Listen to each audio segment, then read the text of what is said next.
नमस्कार, आप देख रहे हैं आज तक। आपके साथ मैं नेहा बाथम। मुंबई से शुरुआत करेंगे, जहां पर मंदिर खोलने की लड़ाई सड़क तक आ गई है, क्योंकि बीजेपी कार्यकर्ता सड़क पर उतर आए हैं। ये मुंबई के सिद्धिविनायक मंदिर के बाहर की तस्वीर हम आपको दिखा रहे हैं, जहां पर मंदिर खोलो आंदोलन की तर्ज पर ये तमाम कार्यकर्ता मांग कर रहे हैं कि जल्द से जल्द सिद्धिविनायक मंदिर को खोला जाए। सिद्धिविनायक के बाहर बीजेपी कार्यकर्ताओं ने सड़क पर ही गणपति की आरती की और पूरे सूबे में मंदिर खोले जाने की मांग की है। बीजेपी कार्यकर्ताओं ने सिद्धिविनायक मंदिर समेत तमाम मंदिरों को भक्तों के लिए फिर से खोलने की मांग की है। वहीं शिरडी में मंदिर खोले जाने की मांग को लेकर अनशन चल ही रहा है। इस बीच राज्यपाल ने सीएम को चिट्ठी भी लिख दी है, जिससे इस पूरे मामले ने सियासी रंग ले लिया है। राज्यपाल ने सीएम को हिंदुत्व याद दिलाया तो सीएम ने जवाबी चिट्ठी में कहा कि उन्हें किसी से प्रमाण पत्र की जरूरत ही नहीं। कमलेश सुतार हमारे संवाददाता सब तमाम जानकारी के साथ सिद्धिविनायक मंदिर के बाहर से जुड़ गए हैं। मेरे सहयोगी साहिल जोशी भी हमारे साथ जुड़े हैं, लेकिन सबसे पहले कमलेश सुतार का रुख करते हुए, कमलेश, ये जो सड़क पर बीजेपी के कार्यकर्ता उतरे हुए हैं, सिद्धिविनायक मंदिर को खोलने की मांग कर रहे हैं और ये भी कह रहे हैं कि तमाम सूबे के जो मंदिर है उन्हें खोल दिया जाए। जब भी कोई मामला धर्म से जुड़ जाता है वो बेहद संवेदनशील हो जाता है। ऐसे में प्रशासन किस तरह के एहतियातन कदम वहां पर उठा रहा है ताकि ये मामला और ज्यादा आगे ना बढ़े? देखिए, थोड़ी देर पहले जो आंदोलन हुआ नेहा यहाँ पर, उसके बाद में यहाँ पर पुलिस बंदोबस्त लगाया गया और पूरी तरह से बैरिकेटिंग यहाँ पर किया गया है कि शायद वापस कोई कार्यकर्ता ना और वापस मंदिर में इस तरह की घुसने की कोशिश ना की जाए। सूबे के सारे मंदिर खोले जाए, ये मांग है भारतीय जनता पार्टी की और इस मांग को लेकर काफ़ी आक्रामक भी हो रही है। जिस तरह से सिद्धिविनायक मंदिर के बाहर इस वक्त आंदोलन थोड़ी देर पहले किया गया, उसी तरह से शिरडी के साईं बाबा मंदिर के बाहर इसी तरह का आंदोलन किया जा रहा है। वहाँ पर प्रदेश इकाई के अध्यक्ष चंद्रकांत पाटिल उसकी अगुवाई कर रहे थे। भारतीय जनता पार्टी का यह कहना है कि लगातार अनलॉक की प्रक्रिया चल रही है, अगर हर एक चीज खोली जा रही है, यहाँ होटल्स खोले जा रहे हैं, रेस्टोरेंट्स खोले जा रहे हैं, बार खोले जा रहे हैं, तो फिर मंदिर खोलने में दिक्कत क्यों? सरकार का आधिकारिक तौर पर तो यह कहना नहीं है, लेकिन जो अधिकारी कोविड से और अनलॉक से डील कर रहे हैं उनका यह कहना है कि धीरे धीरे आर्थिक प्रक्रिया को, जो आर्थिक चक्र है खुलने के लिए सारी चीजें धीरे धीरे खोली जा रही है। राज्य पर पहले से ही आर्थिक दबाव बना हुआ है, जिसके चलते छोटी छोटी चीजें, चाहे छोटे व्यवसाय हो, छोटे होटल्स, उनको खोलने की परमिशन दी जा रही है। और मंदिर की अगर जहां तक बात की जाए तो उसे खोला जाएगा, लेकिन एक एसओपी बनने के बाद में। लेकिन भारतीय जनता पार्टी ने इसी मुद्दे को पकड़कर काफी आक्रामक आंदोलन किया है और कहना है कि जब तक मंदिर ना खोले जाएंगे तब तक इसी तरह का आंदोलन किया जाएगा। और एक तरह से लड़ाई सड़कों पर लड़ी जा रही है। पिछले कुछ दिनों में हम आपको याद दिला दें, एमआईएम के महाराष्ट्र के इकलौते सांसद इम्तियाज जलील ने भी इसी तरह की मांग की थी। औरंगाबाद में उन्होंने कहा था कि रास्ते पर आकर नमाज पढ़ी जाएगी और इस वक्त भारतीय जनता पार्टी भी कुछ इसी तरह का आंदोलन करती हुई यहाँ पर नजर आ रही है। तो मंदिर की मांग को लेकर लड़ाई एक तरफ जहाँ सड़कों पर लड़ी जा रही है, वही दूसरी तरफ राज्यपाल और मुख्यमंत्री के बीच में भी है, जिसके बारे में मेरे सहयोगी साहिल बताएंगे। लेकिन एक तरह से मंदिर का यह मुद्दा महाराष्ट्र की राजनीति को गर्माता हुआ नजर आ रहा है। साहिल भी हमारे साथ लगातार जुड़े हुए हैं। साहिल, सबसे पहले तो इन दोनों चिट्ठियों के डिटेल्स बताइए कि क्या कुछ राज्यपाल की तरफ से कहा गया, उसके बाद जवाब में सीएम ने क्या कहा है।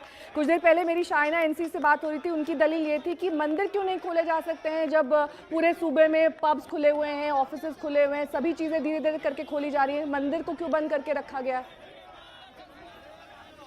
देखिए, जो मंदिर ना खोलने की दलील है उसको लेकर महाराष्ट्र सरकार का साफ कहना है, जो कमलेश एक्सप्लेन कर रहे थे कि आर्थिक चक्र खोलने के लिए ये सारे धंधा खोलना काफ़ी ज़रूरी था। खास करके जो होटल्स है या रेस्टोरेंट्स है या पब्स है या बार्स है, उनको खोलना ज़रूरी था विद सम एसओपीज, कुछ नियम कानून बना के। मंदिरों के मामले में खास करके गणपति उत्सव के बाद जिस तरीके से मुंबई और महाराष्ट्र में नंबर्स एक बार फिर बढ़ने लगे, उसके बाद सरकार ने मंदिर या धार्मिक स्थल खोलने को लेकर एक बार फिर विचार शुरू किया कि ये खोलने चाहिए कि नहीं खोलने चाहिए।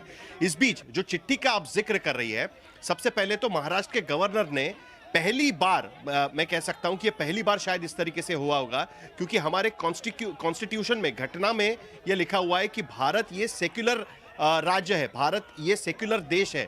और ऐसे में गवर्नर मुख्यमंत्री को पूछ रहे हैं कि आप अपने आप को हिंदुत्ववादी कहलवाते थे, आप सेक्युलर कब से बन गए? मंदिर या धार्मिक स्थल न खोलना इसका मतलब सेक्युलर है, ऐसा मतलब महाराष्ट्र के गवर्नर निकाल रहे हैं। ये एक पहला मुद्दा। दूसरा मुद्दा उनका सही है एक तरीके से, कि वो कह रहे हैं कि पहले तो आप अपने आप को राम के भक्त कहते थे, फिर सिर्फ मंदिरों को आपने लॉकडाउन में क्यों लिखा है? ये सवाल गवर्नर की तरफ से पूछा गया है। अब ये गवर्नर को इस तरीके से खत लिखना चाहिए या नहीं लिखना चाहिए, उसको लेकर बहस अलग है। उस पर उद्धव ठाकरे का जवाब है कि मुझे आपसे सर्टिफिकेट नहीं चाहिए कि मैं किस तरीके का हिंदुत्ववादी हूं। और दूसरा, वो कॉन्स्टिट्यूशन की याद दिला रहे हैं गवर्नर को कि कॉन्स्टिट्यूशन में कैसे सेक्युलर ये शब्द लिखा गया है, जिसके वजह से सारे लोग इसमें सेक्युलर हो सकते हैं। और तीसरी अहम बात, जो कंगना राणावत महाराष्ट्र के गवर्नर को मिली थी और उन्होंने शिकायत की थी महाराष्ट्र सरकार की, उस वक्त उनका जिस तरीके से स्वागत किया गया था, उस पर टिप्पणी करते हुए उद्धव ठाकरे कह रहे हैं उनको कि जो मेरे राज्य की राजधानी को पाकिस्तान ऑक्यूपाइड कश्मीर कह रही थी, उसका जिस तरीके से स्वागत किया वो भी हिंदुत्व में नहीं बैठता। ये भी कहीं ना कहीं याद उद्धव ठाकरे की तरफ से दिलाई गई है। तो ये सीधे सीधे जो हम लोग बंगाल में देखते हैं कि गवर्नर बनाम मुख्यमंत्री, उसी तरीके की लड़ाई पहली बार खुलकर इस तरीके से चिट्ठियां लिखकर, पहले जो लड़ाई होती थी वो मुद्दों को लेकर हो रही थी, फिर वो यूनिवर्सिटी के एग्जाम्स का मुद्दा हो या फिर वो लेजिस्लेटिव काउंसिल के इलेक्शंस लेने का मुद्दा हो, उस पर गवर्नर अपॉइंटेड लोग नियुक्त करने का मुद्दा हो। लेकिन इस बार की लड़ाई सीधे सीधे पॉलिटिकल लड़ाई है, क्योंकि ये मुद्दा महाराष्ट्र में पॉलिटिकल बन चुका है। पॉलिटिकल पार्टीज ये मुद्दा उठाकर सामने आ रही है। एक तरफ एमआईएम है जो कह रही है कि मस्जिद खोलिए, दूसरी तरफ एमएनएस और भारतीय जनता पार्टी है जो कह रही है मंदिरों को खोलिए। यहां तक कि प्रकाश अंबेडकर कह रहे हैं कि मंदिरों को खोलिए, जो वंचित बहुजन आघाड़ी की पार्टी चलाते हैं। तो ये पूरा मुद्दा पॉलिटिकल मुद्दा बन चुका है और इसमें अब महाराष्ट्र के गवर्नर भी कूद गए हैं और वो महाराष्ट्र के मुख्यमंत्री को याद दिला रहे हैं कि आप हिंदुत्ववादी थे, अपने आप को हिंदुत्ववादी कहलवाते थे, आज आप सेक्युलर कैसे बन गए, जिसका जवाब मुख्यमंत्री दे रहे हैं कि आप मुझे मत सिखाइए कि हिंदुत्ववादी होना क्या होता है। ये बहुत बड़ी विडंबना है कि महाराष्ट्र उन प्रदेशों में शामिल था जहां पर तेजी से कोरोना के आंकड़े बढ़ रहे थे, जहां पर थम ही नहीं रहा था ये सिलसिला। ऐसे में जब गणेश उत्सव पे थोड़ी बहुत ढील दी गई, एक बार फिर से नंबर्स में राइज देखा गया। यही वजह थी कि वहां पर अनलॉक की प्रक्रिया जो है वो धीरे धीरे की गई और यही जो है मुख्यमंत्री के डिसीजंस में भी दिखाई दिया। अगर ऐसी चीजें सामने आ रही थी, संक्रमण के मामले बढ़ रहे थे, तो राज्यपाल को भी खुले तौर पर सपोर्ट करना चाहिए था, क्योंकि वो एक ऐसे हेड होते हैं जो किसी पार्टी से जुड़े नहीं हो सकते और किसी पार्टी की सोच उनमें दिखाई नहीं दे सकती। देखिए नया, अनलॉकिंग में क्या क्या चीजें खोलनी चाहिए, क्योंकि केंद्र सरकार की जो गाइडलाइंस आई है उसमें उन्होंने इजाजत दी है कि आप धार्मिक स्थल खोल सकते हैं, लेकिन उसमें उन्होंने कहा है कि राज्य अपने अपने राज्य में जो स्थिति है वो देखते हुए इस बात का आकलन करे और अपना फैसला ले। जैसे दिल्ली में तो धार्मिक स्थल खुल गए, लेकिन महाराष्ट्र में यह फैसला लिया गया कि हम नहीं खोल सकते, हमारे पास जिस तरीके से आंकड़े बढ़ रहे हैं वहां पर मंदिरों में या धार्मिक स्थलों में इस तरीके के एसओपीज या नियम लगाना काफी मुश्किल काम होगा। इसके वजह से हम फिलहाल उसको खोलने के बारे में प्राथमिकता नहीं दे रहे हैं। यह बात महाराष्ट्र सरकार की तरफ से कही गई थी। अब गवर्नर को इस पे क्या भूमिका लेनी चाहिए वो बात अलग है, क्योंकि कई चीजों पर पार्टियों में मतभेद होता है। जैसे एनसीपी का कहना था कि इंडस्ट्रीज तुरंत खोल दी जाए, उस वक्त शिवसेना या मुख्यमंत्री का कहना था कि हम इतने जल्दी खोलने की इजाजत नहीं दे सकते। कुछ पार्टियों का कहना है कि लोकल ट्रेन्स ठीक से खोल दी जाए, जबकि सरकार उसके लिए तैयार नहीं है। तो अलग अलग मुद्दे हैं, सिर्फ मंदिरों का मुद्दा नहीं है। लेकिन जिस तरीके से खत लिखा गया है उस मुद्दे को लेकर, देखिए किसी मुद्दे पर मतभेद होना सरकार या गवर्नर के बीच में ये एक आम बात है। कई मुद्दों पर इस तरीके से बात होती है, आखिरकार शासन चलाने का और सरकार चलाने का मुद्दा होता है। लेकिन आप उन मुद्दों पर एक आधिकारिक तौर पर किस तरीके से भूमिका लेते हैं, किस तरीके से भाषा का इस्तेमाल करते हैं, किस तरीके से एक दूसरे के साथ व्यवहार करते हैं, संबोधन करते हैं, ये भी एक काफी बारीकी से ध्यान दिया जाता है। यही खत गवर्नर ये कहकर भी भेज सकते थे कि इस तरीके की कई डेलीगेशंस मेरे पास आए हुए हैं और इस पर सरकार को विचार करना चाहिए। कमलेश ये बात भी लगातार हमारे साथ जुड़े हैं। कमलेश, क्योंकि आप मंदिर के बाहर मौजूद हैं, इस वक्त वहां पर क्या ताजा स्थिति है? क्या सब कुछ नियंत्रण में है? यहाँ पर अभी भी जो वहां पर प्रदर्शनकारी थे वो जुटे हुए हैं लगातार बड़ी संख्या में?